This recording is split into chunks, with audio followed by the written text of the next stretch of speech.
지난 토요일입니다. 제가 그 책을 좀 사러 가까운 기독교 서점에 갔는데요. 서점 직원분이 어디서 많이 본 분이에요. 그 직원분도 저를 여러 번 쳐다보시더라고요. 알고 봤더니 제가 1997년도 이제 처음 교육전도사로 사역을 했을 그 교회의 남자 집사님이시더라고요. 그래서 다 일하는 중이니까 짧게나마 이야기를 나누고 이렇게 돌아오면서 그때 생각이 났습니다. 초보 교육전도사로서 사역했던 저의 모습이 자꾸만 그 일을 계기로 떠올랐습니다. 신학대학원 입학하던 그해 가을 학기부터 제가 이제 사역을 시작을 했는데, 학교는 그냥 일반 대학교를 나왔으니 성경에 대한 지식도 많이 부족하고 또 교회에 대한 사역은 처음 해보는 것이었으니 미숙하기가 정말 짝이 없었죠. 실수도 많았고요. 참 그 교회 성도님 생각하면 참 감사한 일이기도 합니다. 작은 교회이다 보니까 제가 중고등부 또 청년부까지 같이 2개 부서를 맡아서 섬겼는데요. 그때 기억에 남는 것이, 그때 저희 교회 이제 중고등부 아이들이 제게 종종 이런 이야기를 했던 기억이 있습니다. 전도사님은 한눈에 봐도 그냥 전도사님이에요. 아이들하고 분식점에 갔습니다. 그래서 떡볶이를 시켜서 아이들하고 맛있게 먹고 있는데, 아마 그 분식점 사장님도 교회를 다니시는 분이었던 것 같아요. 저에게 똑같은 이야기를 하시는 거예요. 옆에서 보니까 꼭 교회 전도사님 같더라, 이런 이야기를 하시는 겁니다. 무엇 때문에 그런 느낌이 드셨는지 제가 물어보지는 않았지만 그닥 기분이 나쁘지는 않았어요. 어쨌든 사기꾼 같다라는 말보다는 좋은 말 아니겠습니까? 그렇게 느껴지셨다라는 그 말에 오히려 고맙다는 생각까지 들었습니다.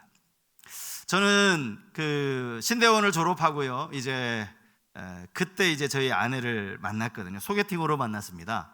소개해주는 사람이 주선자로 같이 만난 게 아니라 약속 시간과 장소를 정해주고 서로 얼굴도 모르는 채 그냥 그 장소에 가서 처음 얼굴을 만나게 된 거예요. 아내가 그때 이야기를 하면서 제게 이렇게 이야기했습니다. 자기가 먼저 조금 일찍 와서 저를 기다리고 있었는데요, 저 밖에 길가에서 누군가를 찾는 사람, 두리번거리는 사람을 딱 보니까 한눈에 전도사님 같으라는 거예요. 그래서 저분이 오늘 나랑 소개팅할 사람이구나 라고 느꼈답니다. 그 이야기를 듣는데도 그렇게 기분이 나쁘지는 않았습니다. 그리고 나서 지금 가만히 생각을 해보니까 제가 목사 안수를 받은 지가 벌써 24년이 되었더라고요. 그런데 최근 몇 년간 어디 가서 저보고 목사 같다라는 그런 소리를 들었던 기억이 거의 없습니다. 물론 제가 목사처럼 안 보여서 그런 것은 아니겠죠. 여러분 얼굴에 제가 사기꾼처럼 보이지는 않았잖아요. 어느 때는 저를 보고 목사님 같다라는 그 이야기를 듣는 게 조금은 부담스럽게 느껴지기도 합니다. 교육전도사 시절에는 전도사님 같다라는 그 말이 왠지 듣기가 좋았는데, 지금은 목사님 같다라는 그 이야기가 늘 기분이 좋은 건 아니에요. 목사처럼 보이는 게 싫어서가 아닙니다. 이것이 혹시 내 안에, 내 겉으로 드러나는 경건의 모양만이 아닐까, 이런 생각이 들기 때문이죠. 경건의 능력이 나타나야 하는데 단순한 경건의 모양만 가지고 사람들이 그렇게 말하는 것 아닐까, 이런 마음이 드는 겁니다. 바울이 디모데후서 3장에 보면 말세에 사람들의 모습이 어떠할지를 이렇게 가르친 바가 있습니다. 디모데후서 3장 1절 이하의 말씀인데요, 너는 이것을 알라. 말세에 고통하는 때가 이르러 사람들이 자기를 사랑하며 돈을 사랑하며 자랑하며 교만하며 비방하며 부모를 거역하며 감사하지 아니하며 거룩하지 아니하며, 이렇게 쭉 이야기가 지속이 되다가 5절 말씀에서는 이렇게 이야기합니다. 경건의 모양은 있으나 경건의 능력은 부인하니 이 같은 자들에게서 내가 돌아서라. 경건하지 않다면 사실 경건의 모양조차도 없어야 할 텐데 경건의 모양은 있다라는 거예요. 그런데 경건의 능력이 없다는 거죠. 바울은 그런 사람들을 향하여서 돌아서라, 이렇게 아주 단호하게 이야기합니다. 사실 제 생각에는요, 왜 그랬을까 싶어요. 어쨌든 간에 경건의 모양은 가지고 있는 것 아닙니까? 경건의 모형조차 없다면 좀 다른 문제지만 경건의 모양이라도 있으면 그 경건의 모양을 경건의 능력으로 조금씩 바꿔갈 수 있도록 네가 잘 도와줘라, 아니 이렇게 말하면 그게 더 나을 것 같은데 왜 그냥 돌아서라. 여기 여러분, 이 돌아서라는 말은요, 아예 등 돌려라, 그를 멀리 해야 된다, 이렇게 이야기를 하고 있는 겁니다. 저를 향하여 목사처럼 보인다라는 이 말이 혹시 경건의 모양으로만 그쳐지지는 않을까. 그래서 이것이 항상 저의 큰 고민이기도 합니다. 말씀하시는 분 입장에서야 그냥 목사 같다는 말, 사실은 듣기 좋은 의미로 하시는 말씀이겠지만 듣는 제게는 그게 과연 내 모습이 모양만 있는 건 아닌가? 능력은 하나도 없고 모양만 나타내고 있는 것 아닌가? 이런 생각이 든다는 것이죠. 오늘 본문에 보시면요, 주님이 무화과 나무를 저주하시는 장면이 나옵니다. 지금 이 본문은 우리가 매일 묵상하고 있는 매일 성경 본문, 마가복음 본문과 거의 일치하게 가고 있어요. 지난 주간에 아마 이 마가복음 이 동일한 본문을 이미 묵상을 하신 바가 있을 겁니다. 마가복음에 보면요, 여기 이런 구절이 하나가 더 첨가가 되어 있습니다. 마가복음 11장 13절 말씀이요. 멀리서 잎사귀 있는 한 무화과 나무를 보시고 혹 그 나무에 무엇이 있을까 하여 가셨더니 가서 보신즉 잎사귀 외에 아무것도 없더라. 이는이 중요해요. 이는 무화과의 때가 아님이라. 여러분, 이 구절만 놓고 보면 우리 주님 진짜 이상하신 분이에요. 아니 도대체 주님 성격이 이렇게 괴팍하신 분이었나? 이런 의문이 들 정도입니다. 아직 무화과 나무에서 열매가 맺힐 때가 아닌데 무화과 나무에 가셔서 열매를 요구하시는 것도 이상하지만 그것보다 더 이해할 수 없는 것, 그것 때문에 그 무화과 나무를 저주하신 사건 말입니다. 여러분, 그렇게 무화과 나무를 저주하시니까 무화과 나무가 어떻게 됐다고 나옵니까?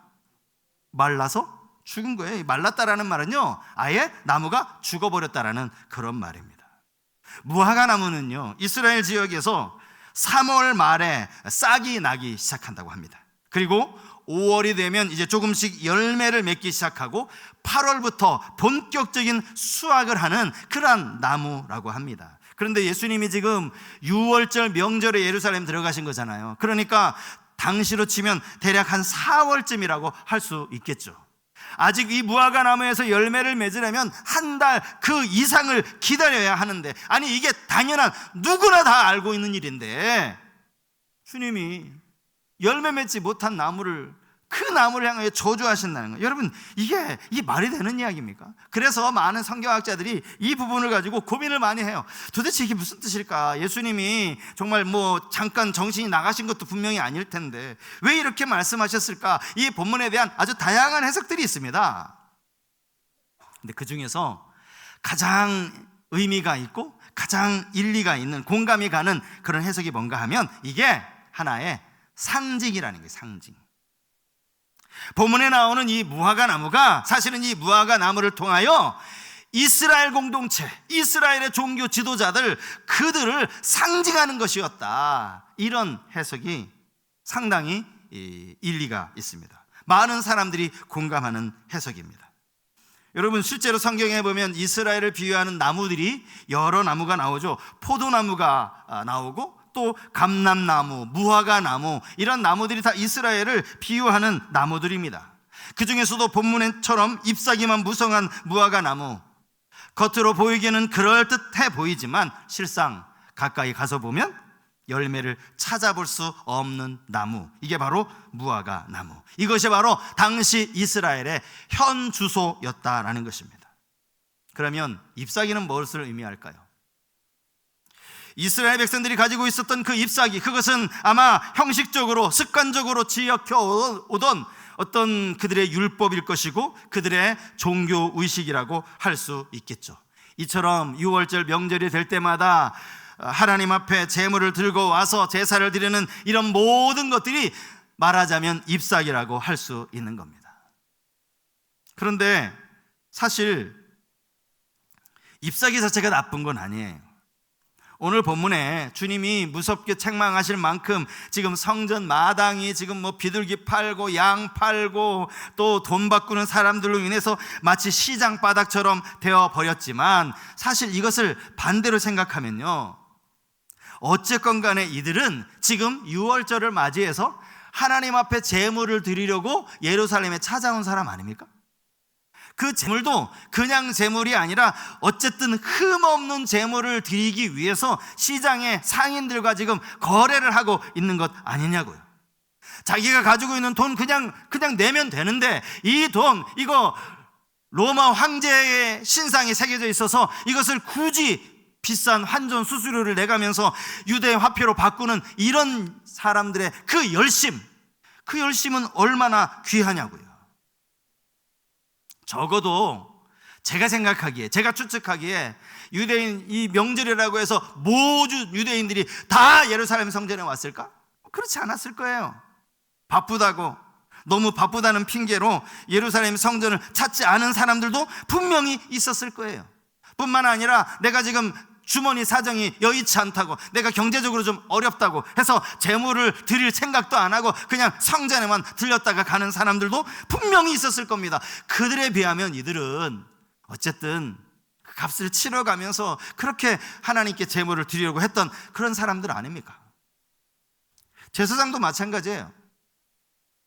이들이 상인들과 결탁을 해서 뒷돈을 받았다는 거, 이거 문제지만, 이게 큰 문제지만 이거 빼고요, 이것만 제외하면 하나님 앞에 지금 드려질 제물을 가지고 오는데, 제사장 입장에서 이 제물이 정말 하나님이 받으실 만한 흠이 없는 제물인지를 꼼꼼하게 살피고, 이 제물은 흠이 없으니 바쳐도 됩니다, 이 제물은 흠이 있으니 이거 하나님 드려봐야 안 받으실 겁니다, 이거를 철저하게 검사해주는 제사장, 얼마나 고마운 사람입니까? 얼마나 자기의 일에 철저하게 감당하는 사람입니까? 그런데 알고 봤더니 이게 다 그냥 잎이 무성한 그런 모습에 불과하더라는 겁니다.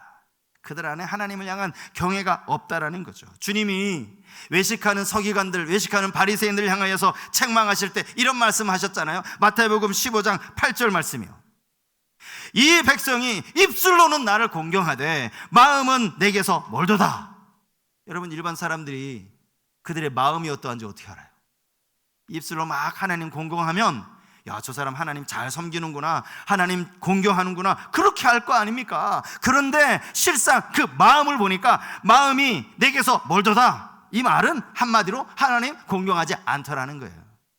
하나님 공경하지 않으면서도 얼마든지 입술로 공경할 수 있다는 거예요. 이게 무성한 잎사귀라는 것이죠. 그 나무에게 주님이 저주하셔서 나무를 마르게 하신 이유가 뭘까요? 더 이상 잎사귀가 있으면 안 되거든요.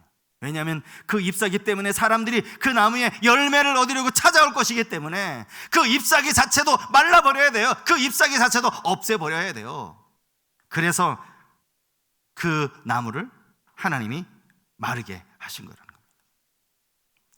이 말씀이 예수님 당시에는 형식 또 외적인 어떤 의식에만 시중할 뿐, 아무런 열매를 맺지 못하는 당시 이스라엘을 상징하는 말씀이었다면, 그러면 오늘 우리에게는 이 말씀이 어떤 교훈을 주는 것일까요? 오늘 이 말씀이 이 시간 예배한 우리에게 주시는 하나님의 그 교훈은 뭐라고 생각하십니까?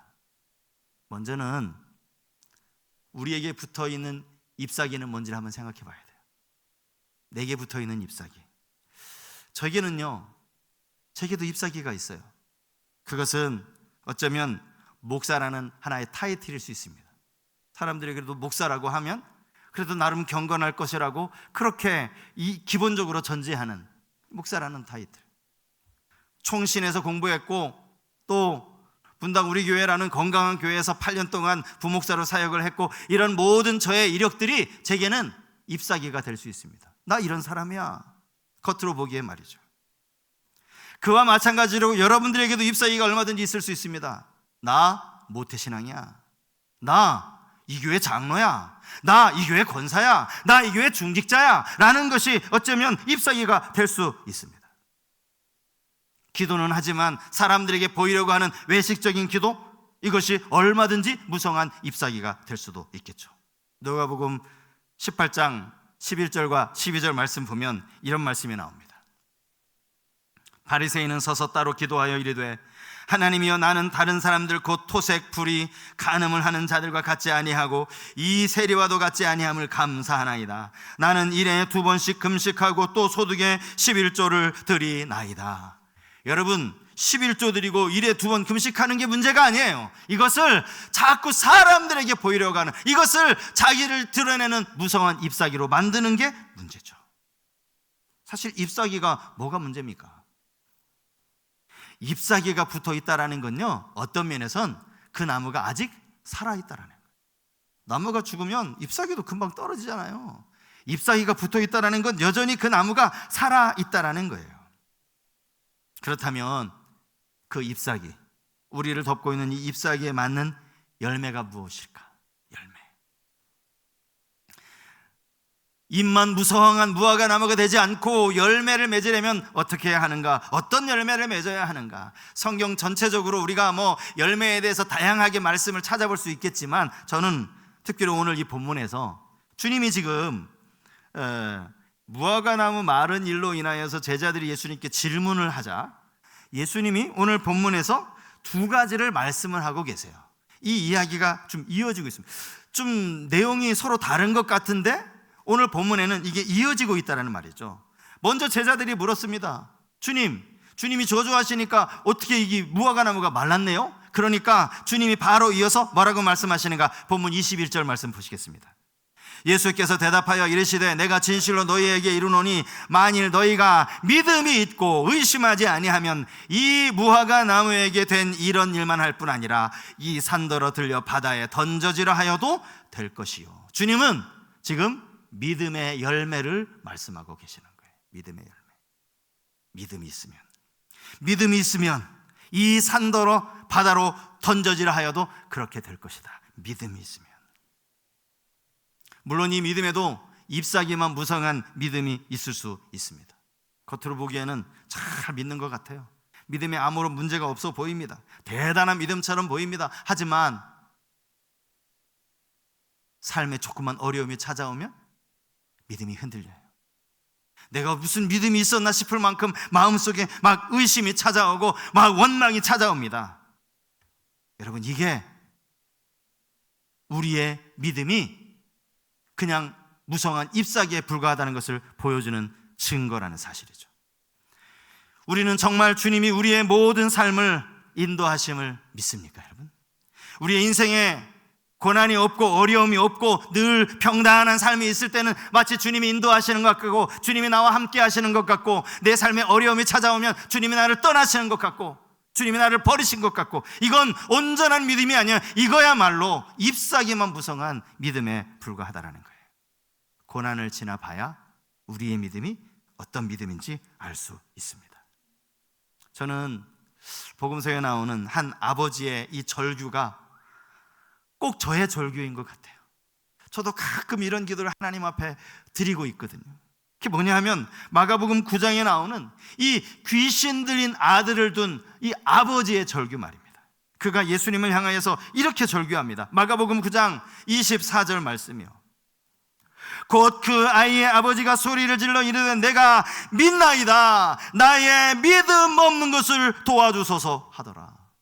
아니, 믿는다고 해놓고 왜 또 믿음이 없으니 도와달라고 말합니까? 이게 딱 우리의 모습이라는, 딱 저의 모습이라는 거예요. 어느 때는 정말 믿음이 충만한 것 같아요. 내 안에 하나님 살아계심이 너무나 확실하고 내 삶을 하나님이 인도해 주신다는 너무나 분명한 믿음이 있습니다. 그런데 어느 순간 내 삶에 어려움이 찾아오고 낙심하고 좌절이 생길 때 의심이 찾아옵니다. 그러면서 하나님께 기도하게 되는 거예요. 하나님, 목사인 제가 이렇게 믿음이 부족합니다. 믿음 없는 저를 도와주십시오. 이게 저만의 기도일까요? 여러분들도 그렇지 않습니까? 살아가다 보면 인생에 많은 어려움을 만날 때가 있습니다. 그런 어려움 앞에 흔들리지 않는 믿음, 이게 진짜 믿음이라는 게 진짜. 주님이 이런 말씀 하시잖아요. 오늘 21절에 주님이 이런 단어를 자주 안 쓰세요. 내가 진실로 너희에게 이르노니, 진실로 너희에게 이르노니. 믿음이 얼마나 중요한지를 지금 강조하고 계시는 거예요. 의심하지 아니하면, 여러분, 믿음과 반대되는 게 의심이거든요. 하나님을 믿는다 그러면서 우리 안에 의심이 찾아오는 것, 늘 믿음을 공격하는 것이 바로 이 의심이기 때문입니다. 야고보서 1장 6절과 7절 말씀, 우리 이 말씀은 좀 같이 한번 읽었으면 좋겠는데요. 야고보서 1장 6절로 7절까지 말씀 우리 같이 한번 읽겠습니다. 오직 믿음으로 구하고 조금도 의심하지 말라. 의심하는 자는 마치 바람에 밀려 요동하는 바다 물결 같으니 이런 사람은 무엇이든지 주께 얻기를 생각하지 말라. 믿음으로 구하면 언제나 우리를 공격하는 게 의심이라는 거예요. 그래서 의심하지 말아라. 여러분, 성경이 말하는 믿음은 어떤 사람을 향한 믿음이 아닙니다. 목회자를 신뢰하고 또 믿음 좋으신 장로님을 신뢰하고 그런 의미가 아닙니다. 여러분, 사람 절대 신뢰하지 마십시오. 사람 믿었다가 거기에 발등 찍힌 사람 얼마나 많은지 모릅니다. 사람을 신뢰하는 게, 주님이 말씀하시는 이 믿음은 언제나 변함이 없으신 하나님을 말하는 거예요. 하나님, 나 자신을 향한 믿음도 마찬가지죠. 하나님을 향한 믿음을 말하는 거예요. 우리는 하나님의 전능하심을 믿습니다. 우리는 지금도 우리 가운데 살아서 역사하시는 그 하나님을 믿습니다. 그 하나님은 약속에 신실하신 분이십니다. 우리야, 인간들이야 약속해놓고 그냥 까먹고 잊어버리고 지키지도 못하지만 하나님은 약속에 신실하신 그 하나님, 그 하나님을 믿는 믿음의 열매가 여러분 삶에 가득하기를 축복합니다. 이 믿음에 진짜 열매가 있어야 돼요. 열매가. 그런가 하면 또 하나가 있어요. 오늘 본문 22절에서 주님이 이렇게 말씀하시죠. 너희가 기도할 때 무엇이든지 믿고 구하는 것은 다 받으리라 하시니라. 기도의 열매입니다. 기도의 열매. 무엇이든지 믿고 구하는 것은 다 받으리라. 주님이 지금 무화과나무를 저주하신 이 사건, 그냥 입만 무성한 무화과나무를 저주하시면서 주님이 지금 긍정적으로 제자들에게 권면하시는 게 두 번째가 기도예요. 기도하라는 거예요. 주님은 기도에 대해서 여러 번 말씀하셨어요. 믿고 기도하면 다 받을 것이라는 이 말은 여기서 제자들이 지금 처음 듣는 이야기가 아니에요. 3년 공생의 기간에 예수님이 이 기도의 응답에 대해서, 기도가 얼마나 중요한지, 기도가 얼마나 위대한 것인지에 대해서 여러 번 말씀하셨어요. 심지어 산상수훈에 보면 주님이 이런 말씀도 하셨잖아요. 너희가 악한 자라도 자식에게 좋은 것으로 줄 줄 알거든 하물며 하늘에 계신 너희 아버지께서 구하는 자에게 좋은 것 주시지 않겠느냐. 구하면 하나님이 반드시 주시되 좋은 것 주신다라는 그런 말씀이, 여러분, 이것만큼 확실한 약속의 말씀이 어디 있습니까? 그런데 문제는 우리 안에 기도의 열매가 부족하다는 거예요. 기도는 하면서 자꾸 믿음이 부족하는 거예요. 기도하면서 믿고 기도해야 하는데 믿지를 않아요. 의심해요. 아까 야고보서 말씀에서 뭐라고 말했습니까? 의심하는 자는 받을 줄 생각하지 말아라. 여러분, 상식적으로 그렇지 않습니까? 하나님 주시옵소서 그렇게 해놓고 진짜 주실까? 못하러 기도하는 거예요. 그런 기도는 응답받을 생각하지 말라는 거예요. 내가 믿음이 없이 기도하면 하나님이 응답을 주실 리가 없죠. 그런데 이런 일이 반복되잖아요. 그러면 우리 안에 이제 불신이 생겨납니다. 그거 소용없어. 기도해봐야 하나도 안 바뀌어. 기도 그 하나님 안 들으시더라고. 우리 안에 이 기도에 대한 자꾸 부정적인 생각이 우리 안에 그냥 고정화되는 거예요. 여러분, 진짜 기도가 하나님이 안 들으시는 겁니까? 기도하면서 의심하고, 기도하면서 믿지 못하고, 그런 자신을 생각하지 못하고 기도가 소용없다라고 그렇게 부정적으로 이야기하는 거예요. 이 기도의 열매가 없는 사람들이 이야기입니다. 왜 기도하지 않는가? 라는 이 질문에 여러분 뭐라고 대답하시겠어요? 여러분, 왜 기도하지 않으십니까? 뭐라고 대답하시겠어요? 뭐 여러 대답이 있겠죠. 어떤 사람은 기도해야 되는 건 아는데 진짜 바빠가지고 기도할 시간이 없다라고 말하는 분들도 계실 겁니다. 나는 기도는 하고 싶은데 도대체 눈을 감으면 무슨 기도를 해야 될지를 몰라서 내가 기도를 못한다고 하시는 분들도 계실 거예요. 사실 이 모든 변명이요, 우리가 기도를 잘 모르기 때문에 하는 변명이에요. 기도의 능력을 모르기 때문이에요. 기도가 얼마나 위대한지를 모르기 때문이에요. 기도와 관련해서요, 오늘 우리 주님이 들려주시는 귀한 말씀 가운데 정말 우리가 여러분 마음속에 꼭 새겼으면 좋겠다 싶은 말씀 한 구절을 우리 같이 한번 읽었으면 좋겠는데, 그 성경 구절이 뭔가 하면 요한복음 16장 24절이에요. 자, 요한복음 16장 24절 말씀, 우리 이 말씀 한번 오늘 여러분 마음에 한번 깊이 새기도록 같이 한번 읽도록 하겠습니다. 같이 읽겠습니다. 지금까지는 너희가 내 이름으로 아무것도 구하지 아니하였으나 구하라, 그리하면 받으리니 너희 기쁨이 충만하리라.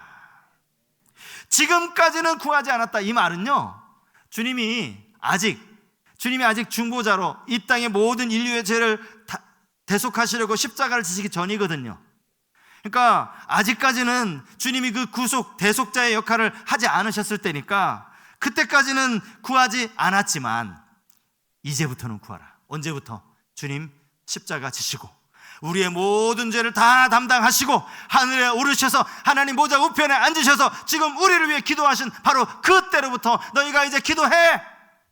내가 하나님 보좌 우편에 앉아서 너희를 위해 기도할 테니까 기도해.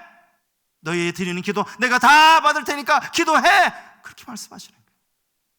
그러면서 너희 기쁨이 충만하리라, 기쁨이 충만하리라, 이렇게 말씀하고 계시는 거예요. 기도를 성도의 의무라고 아마 여러분 많이 들어보셨을 거예요. 사실 이 말이 틀린 말은 아니죠. 맞습니다. 성경은 성도들로 하여금 기도가 의무라고 분명히 말씀하고 있기도 해요. 하지만 또 한편에서 기도는요, 우리가 그냥 억지로 해야 하는 의무가 아니라 이 기도를 제임스 패커라고 하는 아주 유명한 신학자는 이렇게 정의를 했습니다. 한번 들어보십시오. 기도는 의무를 지나 기쁨에 이르는 길이다. 기도는 단순한 의무가 아니라는 것, 이 기도를 통해서 우리가 주님 주시는 그 기쁨을 누리게 될 것이라는 거예요. 오늘 요한복음 16장 24절 이 말씀을 근거로 해서 하신 이야기 같아요. 받으리니 너의 기쁨이 충만하리라. 팀 켈러가 쓴 기도라는 아주 유명한 책이 있는데 이 책의 부제도 이렇게 적혀 있습니다. 의무를 지나 기쁨에 이르는 길 찾기. 우리는 기도를 통해서 주님 주시는 기쁨을 누릴 수 있다는 거예요. 여러분, 기도하셔야 됩니다. 시간을 정해놓고 기도하셔야 됩니다. 새벽에 나오셔서 기도하셔야 됩니다. 여러분, 바쁘다고 핑계 대시면 안 됩니다. 여러분 삶에 정말 기도의 열매가 맺혀지고 있는지 한번 생각해 보십시오. 무성한 그냥 이파리만 자랑하지 마시고 우리의 삶에 기도의 열매가 맺힐 수 있도록 여러분 애쓰고 노력하는 우리 성도님들이 되실 수 있길 바랍니다. 오늘 잎만 무성한 무화과 나무, 주님의 무서운 책망과 함께 저주와 함께 말라버린 그런 나무가 아니라 여전히 부족하기에 하나님, 제가 믿음의 열매 맺기를 원합니다. 흔들리지 않는 믿음. 말로만 목사고 말로만 중지자면 뭐합니까? 우리 안에 그냥 겉으로 보여지는 것이 아니라 경건의 모양만이 아니라 경건의 능력을 가질 수 있는 이런 믿음의 열매, 기도의 열매가 여러분 삶 가운데 가득하시기를 우리 주님의 이름으로 축복합니다.